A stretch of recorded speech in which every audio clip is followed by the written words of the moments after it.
Long-term residents have spots they've claimed for months or years. New people have to negotiate. Quadruples Detroit's crime rate. And that's just what gets reported. We're talking about 50 square blocks in the heart of one of the richest cities on Earth, 2.71 square kilometers, 78,000 people living in tents, under tarps, and cardboard boxes. To give you a sense of the density, this area packs 4 times the population density of Manhattan. Except nobody here has an apartment. They have shopping carts. 5 people die here every single day, not once in a while. Daily. That's 1,825 deaths per year in an area smaller than most college campuses. The life expectancy in Skid Row is 48 years. The national average is 78. People living in this neighborhood lose 3 decades of life just by being there. The exact boundaries run from 3rd Street to 7th Street between Alameda and Main. If you pulled up Google Maps right now, you'd see it sits literally 15 minutes walking from corporate skyscrapers worth billions. The contrast isn't just shocking, it's obscene. You can stand on one corner and see the glass towers of downtown's financial district. Turn around and you're looking at what the United Nations would classify as a humanitarian crisis zone if it existed in a developing country. And here's the thing about those 9,000 crimes. They represent only what actually gets reported. Estimates suggest 60% of crimes in Skid Row never make it to official statistics. Sexual assaults, robberies between residents, assaults. When you're living on the street with no address, no phone, no trust in police, you don't report much. So that 9,000 figure, multiply it by 2.5 to get closer to reality. We're potentially looking at 22,000 crimes annually in 50 blocks. 300 people die from fentanyl overdoses here annually. That's nearly 1 person per day, just from one drug. The pills are pressed to look like prescription medication, Percocet, Xanax, but they're pure fentanyl. 2 milligrams can kill you. That's the equivalent of a few grains of salt. People take what they think is a painkiller, and they're dead in minutes. 1 in 4 women reports being sexually assaulted within the last year. Think about that statistic. 25%. And those are just the ones willing to report it. The actual number is almost certainly higher. There are areas of Skid Row where women won't go alone, even during the day. Tents in certain sections are known as danger zones. Diseases that were essentially eliminated in developed countries are making comebacks in Skid Row. Typhus, hepatitis A, tuberculosis. There have been outbreaks of medieval-era illnesses in downtown Los Angeles in the 21st century. In 2017, there was a hepatitis A outbreak that infected over 600 people. The city had to power wash the streets with bleach. Typhus cases linked to Skid Row reached levels not seen since World War II. 67% of Skid Row residents have diagnosed mental health conditions that go completely untreated. No medication, no therapy, no support. Schizophrenia, bipolar disorder, severe depression, PTSD. People experiencing psychotic episodes just wander the streets. The mental health infrastructure that used to exist was dismantled decades ago, and nothing replaced it. Los Angeles spends over $1 billion annually on homelessness. $1 billion. And the population keeps growing. The numbers don't lie. In 2015, LA had 26,000 homeless people. By 2025, it's over 78,000. That's a 300% increase in a decade, while spending increased exponentially. The money is going somewhere, but it's not solving the problem. The city has the 5th largest economy in the world if it were its own country. Greater Los Angeles generates over $1 trillion in GDP annually. Yet this exists. The wealth is there. The resources are there. What's missing is the political will to actually address it. Beverly Hills is 20 minutes away by car. $50 million mansions versus $0 tents. The wealth gap isn't metaphorical here. It's geographical. You can literally see it from one neighborhood to the next. Rodeo Drive, where people spend $10,000 on a handbag, is a short drive from people who haven't showered in months. California has 50% of America's entire homeless population. One state. Half the country's unsheltered people. And Skid Row is the epicenter of that crisis. It's become a magnet. Not because people want to be there, but because it's one of the few places where you won't immediately be arrested for being homeless. But numbers only tell part of the story. Statistics don't explain how this happened. They don't show you why one of the wealthiest regions on the planet allows this to exist. They don't reveal the deliberate policy decisions that created what you're about to learn was an intentionally designed containment zone. Because here's what most people don't know. Skid Row wasn't an accident. It wasn't the natural result of economic forces or unfortunate circumstances. It was created, deliberately, by a specific policy decision made 50 years ago that turned a poor neighborhood into a human warehouse. And understanding how it was built explains exactly why it's so damn hard to dismantle. Skid Row started in the 1870s. The term Skid Row actually comes from Seattle, where loggers would skid logs down muddy roads. The areas where these roads existed became known as skid rows, cheap districts where temporary workers would stay between jobs. Los Angeles developed its own version when railroad workers needed affordable housing near the train yards.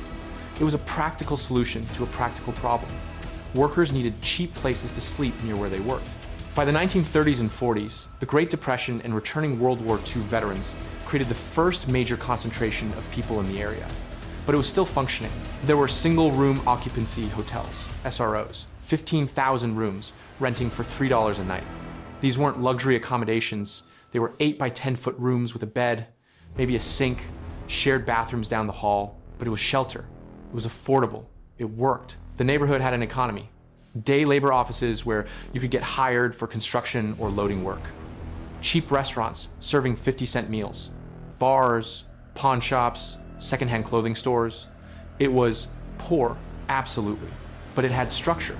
People worked odd jobs, stayed in cheap hotels, saved money, moved on when they found better opportunities. The system wasn't perfect, but it functioned as a safety net for the working poor. Then came 1975.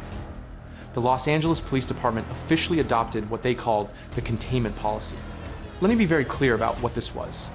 A deliberate strategy to concentrate homeless people in one specific area of downtown. The stated reason was to protect commercial and tourist zones.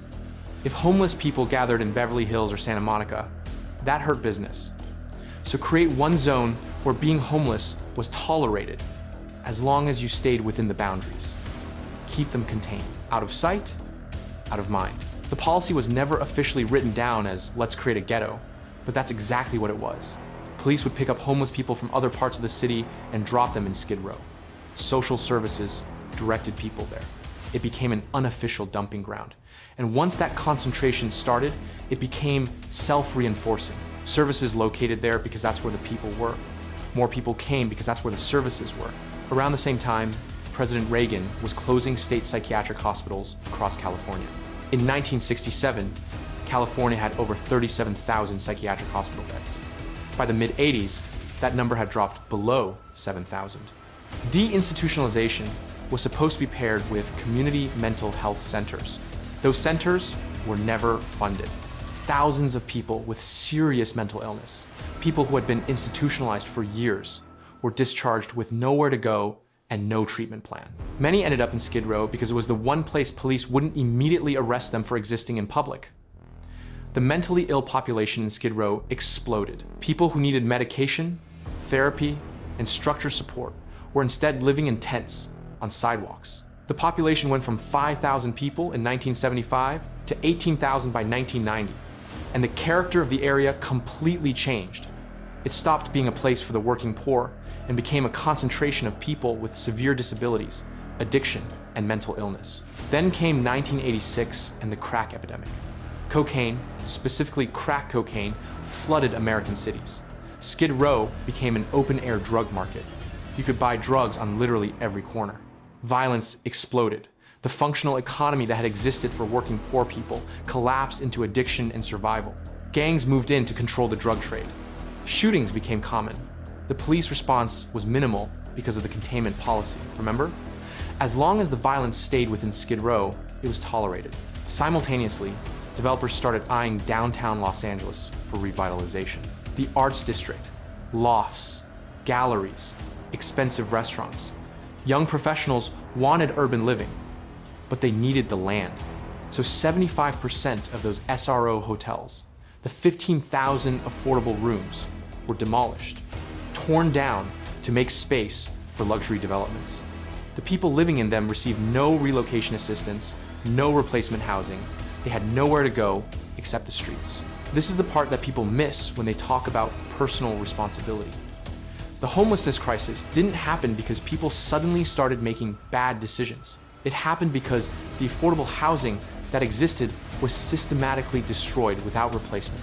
You can't house 15,000 people in SROs, destroy those SROs, and then act surprised when 15,000 more people are on the streets. By 2000, gentrification had completely surrounded Skid Row. The Arts District became trendy. Downtown lofts sold for millions.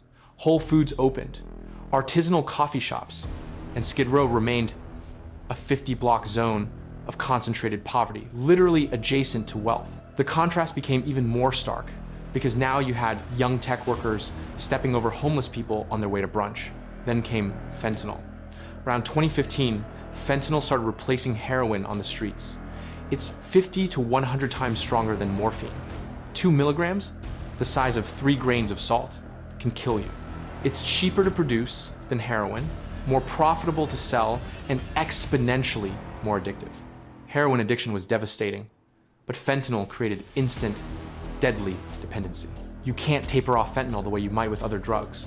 The withdrawal can literally kill you. Overdose deaths in Skid Row increased 400% in 5 years. Walk through Skid Row on any given day, and you'll see people passed out, not sleeping, but overdosed, slowly dying until someone gives them Narcan. Narcan, the overdose reversal drug, is everywhere. Nonprofits hand it out for free. Some people get revived multiple times per week. COVID-19 hit in 2020. Skid Row, with people living inches apart in tents, saw massive outbreaks. There was nowhere to isolate, no way to social distance when you're sleeping shoulder to shoulder with strangers. The virus ripped through the encampments. Hospitals were overwhelmed with Skid Row patients. The death toll was never accurately counted because many people died in tents and weren't found for days. By 2025, the population reached 78,000 and counting. Los Angeles has spent over $1 billion on homelessness. The population increased 42%. For every housing unit built, 5 more people lost their homes. The math isn't working. The crisis is accelerating. And here's the thing you need to understand. This didn't happen by accident. Every step of this, from the containment policy to destroying affordable housing to allowing fentanyl to flood the streets, these were policy choices. Decisions made by people with power. Skid Row is the result of 50 years of intentional neglect disguised as urban planning. 5 in the morning. That's when the day starts in Skid Row, whether you want it to or not. The city sends cleaning crews through the streets, usually around 4:45 a.m. They wake everyone up, tell them to move their tents. There's a municipal code, section 41.18, that says tents and personal property can't obstruct the sidewalk between 6 a.m. and 9 p.m. So every single morning, 78,000 people pack up everything they own into shopping carts and bags, move it to the side, wait for the street sweepers to pass, then set it all back up again. The process takes about an hour if you're efficient. If you're sick, elderly, or impaired, it can take 2 hours. And if you don't move fast enough, the sanitation workers will throw your stuff in the garbage truck. They're not supposed to, but it happens. People lose tents, sleeping bags, identification, medication, everything, because they couldn't pack fast enough. The line for portable toilets starts forming around 5:30.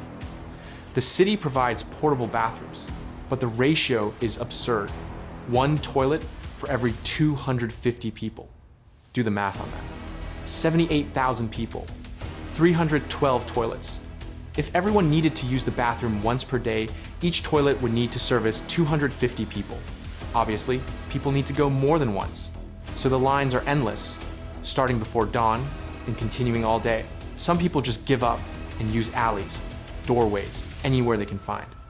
That's part of why disease spreads so fast here. Hepatitis A, which spreads through fecal contamination, becomes inevitable when there's inadequate sanitation. The city knows this. Public health officials have written reports. Nothing changes. By 7 a.m., the day centers open. Places like the Weingart Center or the Downtown Women's Center, indoor spaces where people can sit, use bathrooms, maybe get a cup of coffee. Total capacity across all day centers, about 2,000 people. Demand, over 78,000. Most don't get in. They spend the day on the sidewalk, sitting on cardboard, trying to find shade when it's hot, trying to stay dry when it rains. Breakfast happens at the missions. Union Rescue Mission, Los Angeles Mission, Midnight Mission. They serve meals, hundreds of meals, but there's a catch. You have to attend a religious service first. It's called a spiritual requirement. Want breakfast? Sit through a sermon. Some people are fine with that, they're religious, or they don't mind. Others find it degrading, being forced to perform religious participation for food. But hunger wins. So they sit through the service, say amen, get their meal. By 9 a.m., people start working. And yeah, people in Skid Row work. The idea that everyone there is lazy or doesn't want to work is complete nonsense. They collect cans and bottles. California pays 5 cents per container through the recycling program. To make $20 enough to buy food for the day, you need 400 containers. That means pushing a shopping cart for 8 to 10 hours, digging through trash bins, competing with hundreds of others doing the same thing. There's an entire economy around this. Certain blocks are known for better trash, areas near restaurants or office buildings. People establish routes, relationships with businesses that save recyclables for them. It's work. Exhausting, degrading work that pays less than minimum wage, but it's work. This is what people call the shopping cart economy. Everything you own has to be portable because you have nowhere to store it. You can't have furniture, you can't accumulate possessions. Your entire life fits in a cart that you push everywhere, that you sleep next to, that you guard constantly. Because if someone steals it, you've lost everything. Your ID, your clothes, your blanket, your food, gone. Summer in Los Angeles, temperatures hit 95, 100 degrees Fahrenheit. Skid Row has almost no trees, no parks, no shade. The buildings are concrete and asphalt that absorb and radiate heat. People sit against buildings trying to find any relief. Dehydration is constant. Heat stroke is common. There are water stations, but not nearly enough. People pass out from the heat regularly. There are 3 mobile medical clinics serving 78,000 people. 3 vans with volunteer doctors and nurses driving around offering basic care. They can treat minor infections, hand out antibiotics, check blood pressure, but anything serious requires going to the emergency room, which most people avoid because hospital bills for uninsured patients can reach thousands of dollars. So treatable conditions become life-threatening. Then there's the reality of addiction. Fentanyl withdrawal can kill you. It's not like alcohol or heroin where withdrawal is just painful. Fentanyl withdrawal is medically dangerous. Severe dehydration, seizures, cardiac arrest. So people aren't just using to get high, they're using to not die. That means finding money, finding a dealer, using, then starting the cycle again every 4 to 6 hours. The dealers operate openly. Certain corners are known for certain drugs. Narcotics officers know exactly where dealing happens. But enforcement is complicated because arresting low-level dealers doesn't stop the supply. It just creates a vacancy that gets filled immediately. So police focus on violent crime, which means the drug trade operates with minimal interference. By 3 p.m., people start lining up for dinner and shelter. The shelters use a lottery system. They have maybe 3,000 beds total for 78,000 people. Union Rescue Mission has 1,000 beds. Los Angeles Mission has 350. Midnight Mission has 200. Combined, all the shelters together can house about 4% of Skid Row's population. People get a ticket, wait for their number to be called. Most numbers don't get called. When yours isn't called, you find your spot on the street. In Skid Row, people establish territories. This is an actual system. Long-term residents have spots they've claimed for months or years. New people have to negotiate, find unclaimed space, or risk conflict. After 9 p.m., the streets get dangerous. Robberies between residents. Not tourists getting robbed, but homeless people robbing other homeless people. Someone gets their disability check, word spreads, they get jumped that night. Sexual assaults increase after dark. Women travel in groups when possible. Beatings over territorial disputes, over debts, over nothing. Police patrol every 2 hours or so, but they don't intervene unless there's a body. The unofficial policy is still containment, remember? As long as the violence stays within Skid Row's boundaries, it's tolerated. Officers will drive through, shine lights, keep moving. Arrest rates for crimes in Skid Row are significantly lower than the rest of LA because the justice system is already overwhelmed. Between 10 p.m. and 5 a.m., this is when people die. Overdoses, mostly. Someone takes what they think is their normal dose, but this batch is stronger. and they're dead. Hypothermia, when winter temperatures drop to 40 degrees and you don't have adequate blankets. Assaults that turn fatal. Medical emergencies with no one to call for help. The sounds are constant. Sirens, always sirens. Screaming, sometimes from nightmares, sometimes from actual violence. Metal shopping carts, scraping pavement as people move through the darkness. Generators running to power phones or lights. Coughing, endless coughing from chronic respiratory infections. And then 5 a.m. comes again. The cleaning crews return. The cycle restarts. Pack up your tent, move your stuff, wait for the sweepers, set everything back up. Every single day, 365 days a year, for 78,000 people. This is life in Skid Row. Here's what people love to say. They chose to be there.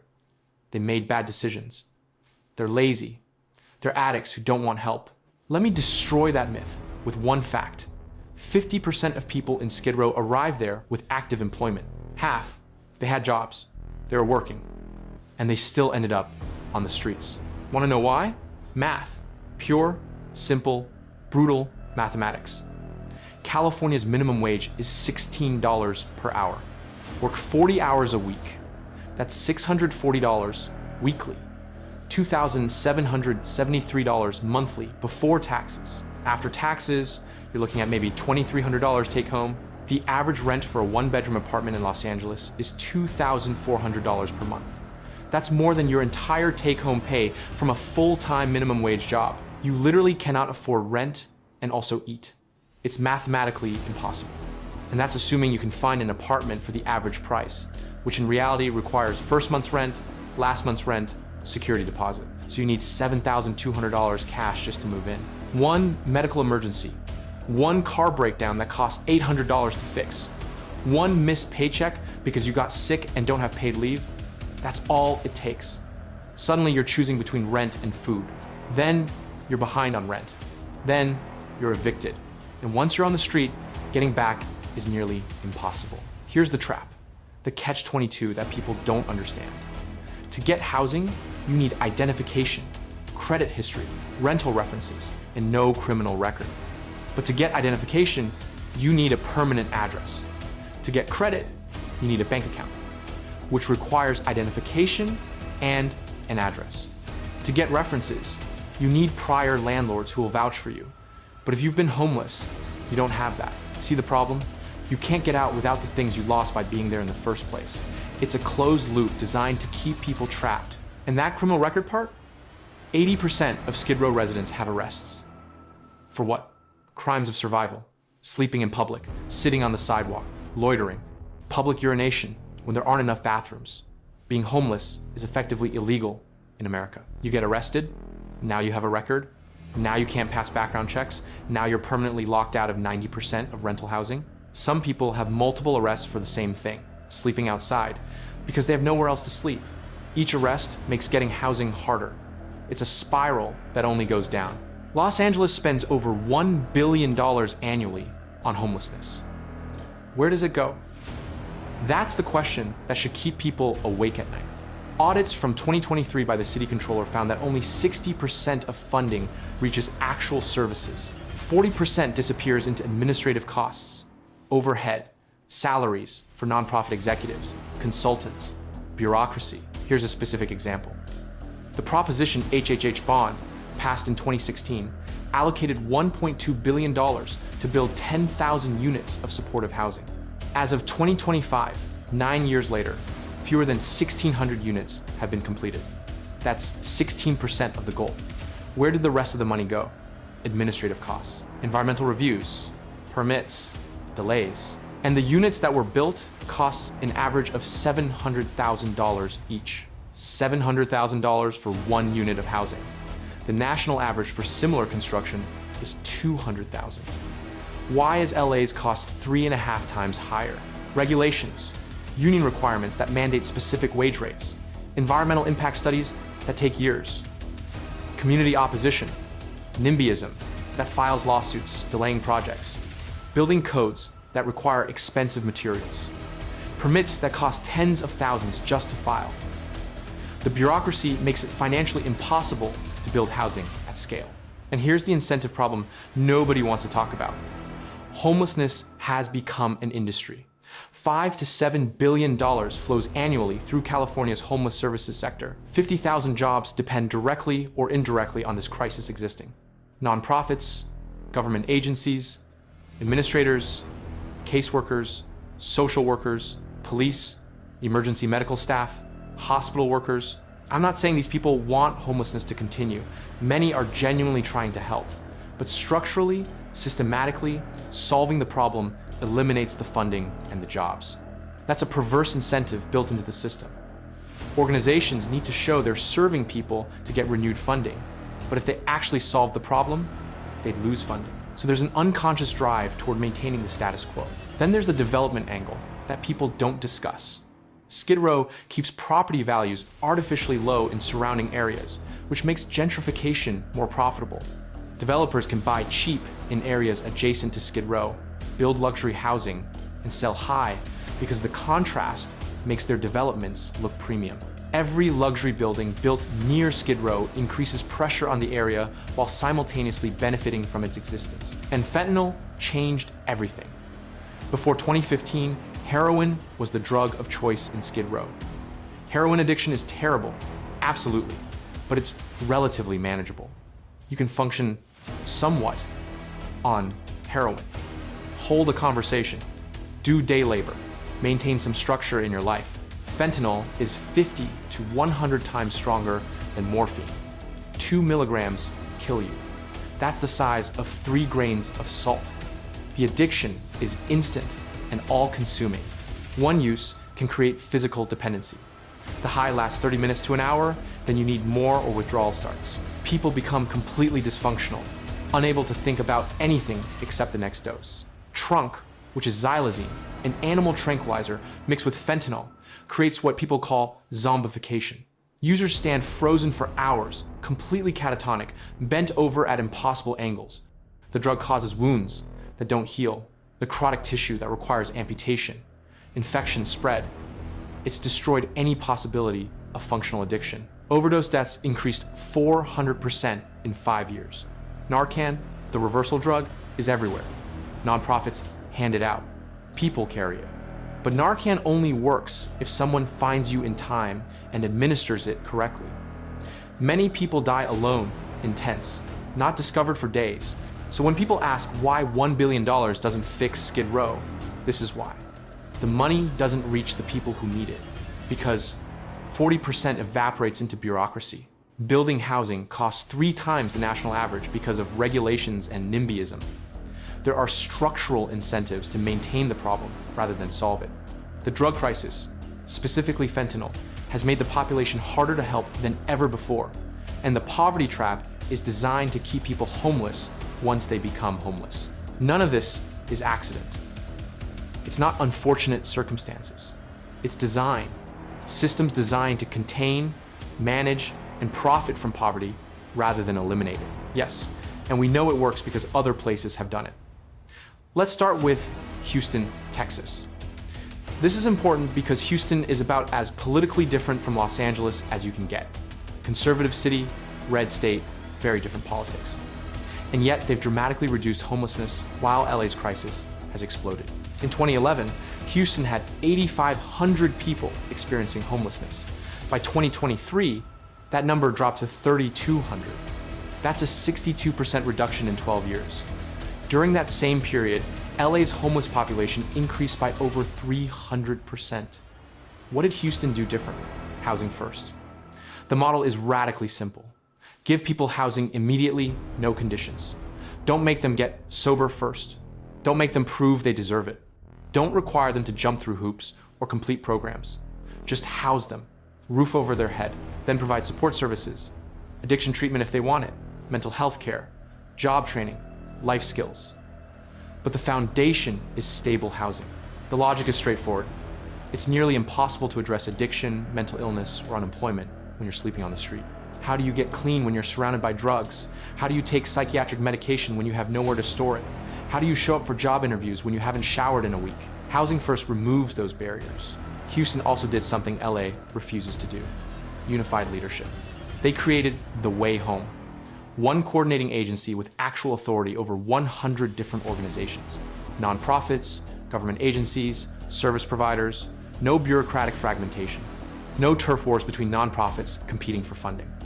One strategic plan executed coherently by all partners. The results speak for themselves. The cost-benefit math is clear. Houston invested $40 million in Housing First programs. They saved $60 million in reduced emergency room visits, jail costs, and police responses. Housing people is cheaper than leaving them on the streets, significantly cheaper. Emergency room visits for untreated chronic conditions cost thousands per visit. Jail costs $80,000 per person per year. Permanent supportive housing with services costs about $20,000 annually. Now, let's look at Helsinki, Finland. In the 1980s, Finland had a homelessness crisis proportional to what LA faces now relative to population size. Thousands of people living on the streets, in shelters, in temporary housing. By 2023, they'd virtually eliminated street homelessness. Fewer than 50 people sleep on Helsinki's streets on any given night. 50. How?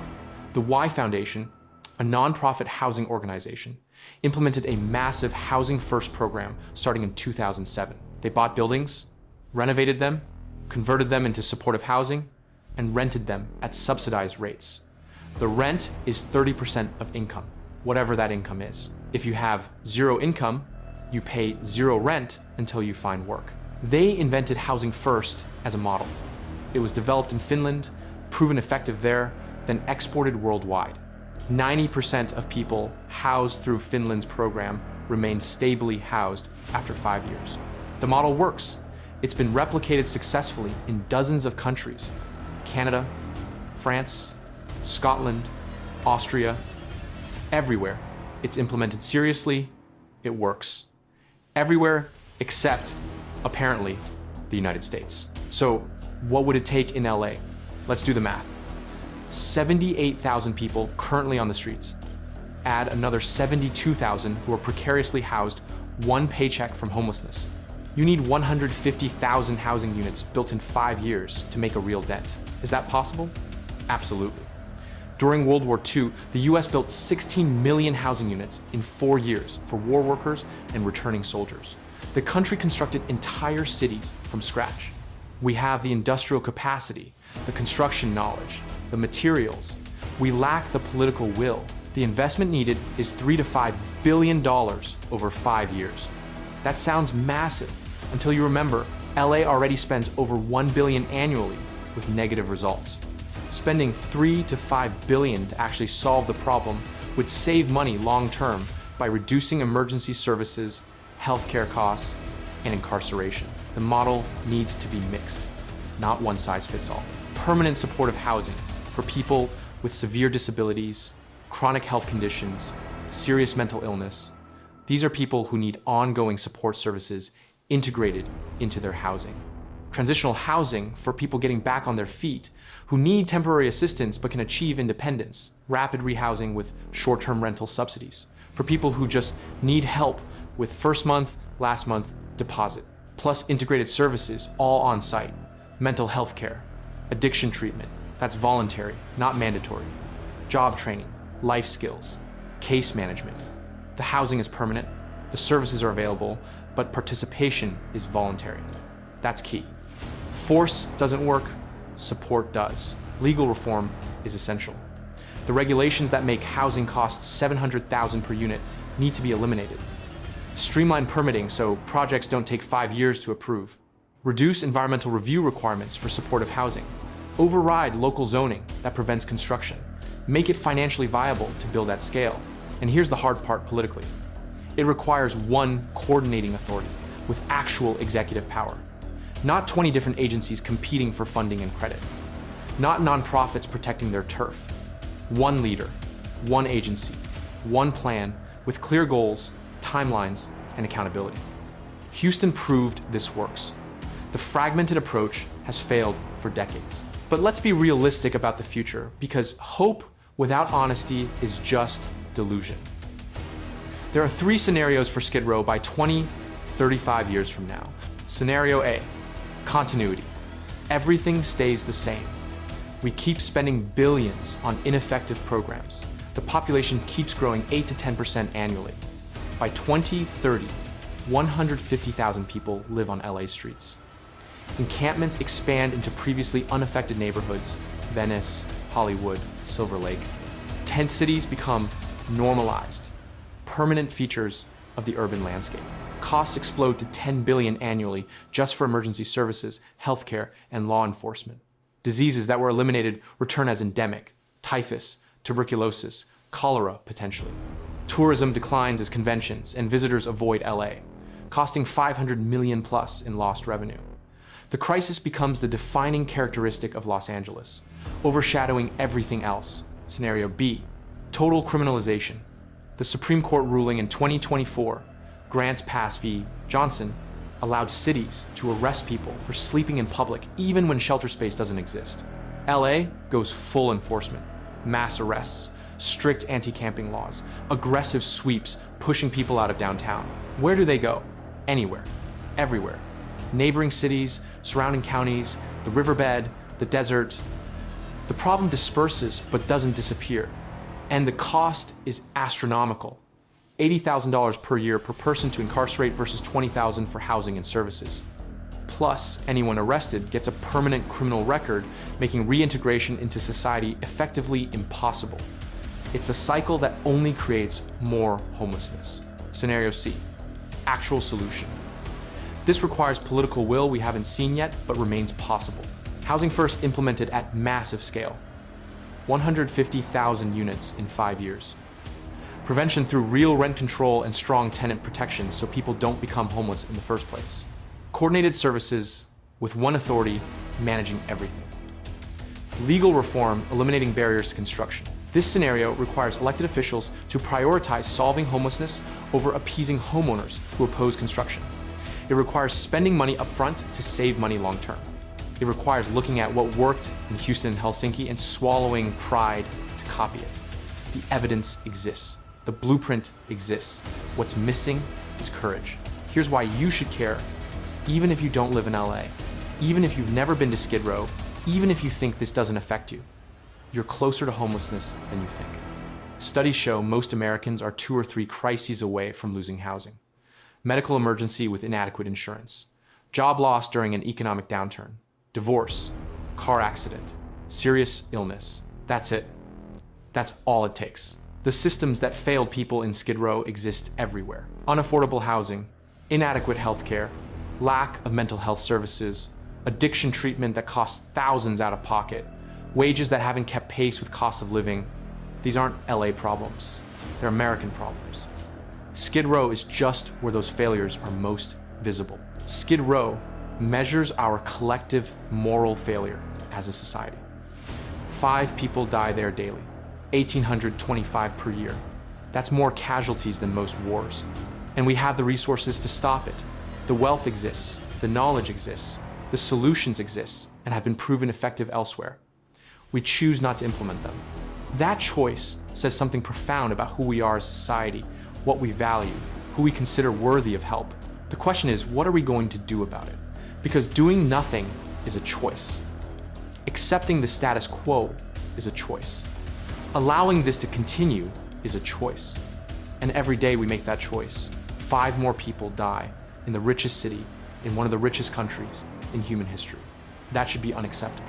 The fact that it isn't tells you everything you need to know.